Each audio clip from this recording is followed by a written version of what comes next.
menjawab pertanyaan terkait verifikasi after setup dan juga verifikasi after shutdown, saya coba menggambarkan dari sisi alasan kenapa peraturan tersebut dibuat. Jadi kalau kita bicara tentang persyaratan, kita bisa mempelajarinya dari sisi interpretasi, kemudian kita menjawab how to implement,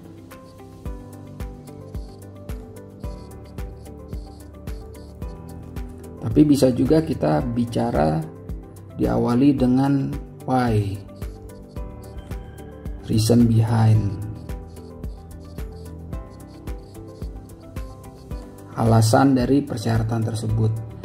Jika kita awali dengan ini, maka kita akan memahami fungsi dari persyaratan.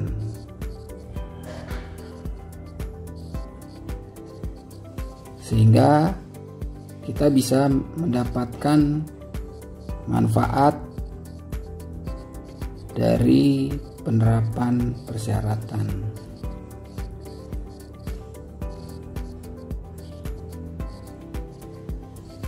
Oleh karena itu saya ingin mencoba membahasnya dari sisi ini dulu. Jadi kita akan membahas dari sisi why-nya. Why? Kenapa persyaratan itu ada? Sekarang kita bicara tentang verifikasi setup. Kalau kita bicara di sini sisi waktu,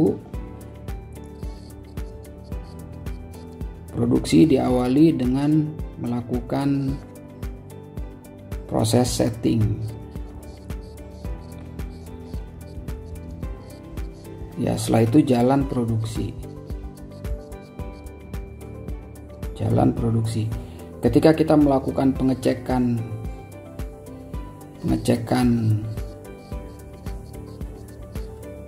misalkan ya, setelah beberapa produk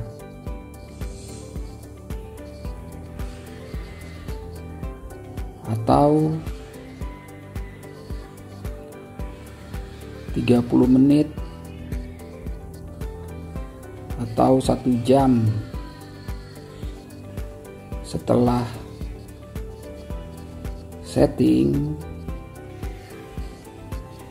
dan hasilnya tidak baik,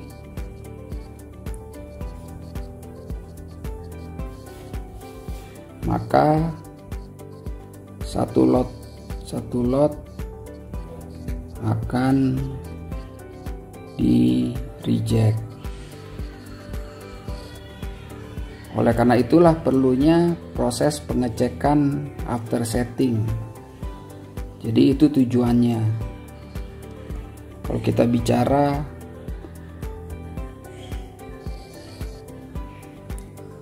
setting, kemudian cek, jika tidak oke,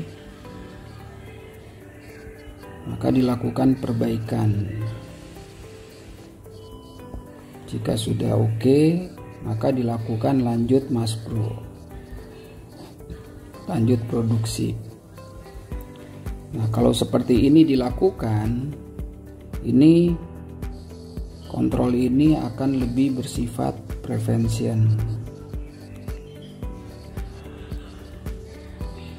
Ya, berbeda jika kita melakukan pengecekan 1 jam 30 menit atau 1 jam setelah setting, dan itu akan sudah terlambat. Kemudian bicara tentang pengecekan after shutdown. Nah, saya gambarkan sebagai berikut. Kita bicara produksi,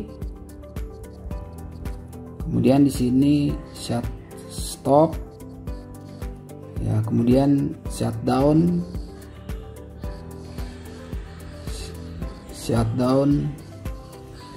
misalkan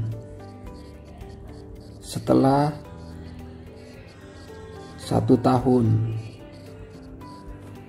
Jadi yang dimaksud oleh IATF itu jika shutdown setelah cukup lama, misalkan 1 tahun atau 6 bulan. Nah, selama proses 1 tahun ini ada kemungkinan mold ya tools atau alat-alat cetak lainnya,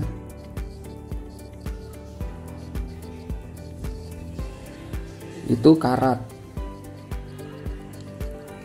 Ya, kemudian ini dari sisi satu mesin. Kemudian bagaimana dengan manusianya? Manusianya perlu penyesuaian karena sudah 1 tahun tidak jalan. Karena sudah 1 tahun tidak jalan. Ya, mesin juga mungkin sudah berubah.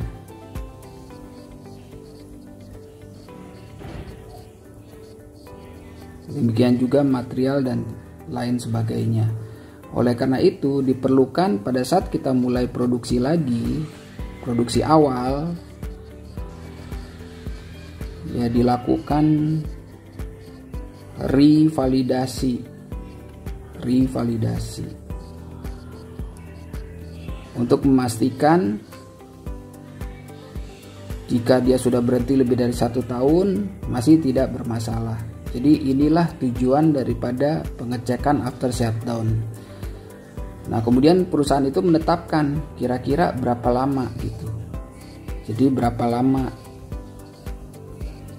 Apakah ditetapkan 6 bulan, 1 tahun, atau frekuensi lainnya? Perusahaan bebas menetapkan jangka waktunya.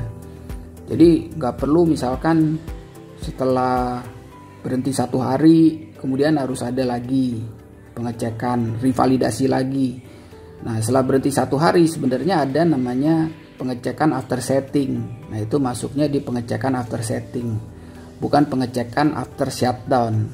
Jadi definisi pengecekan after shutdown itu jika produksi itu sudah jalan, tidak berjalan cukup lama, misalkan 6 bulan, 1 tahun.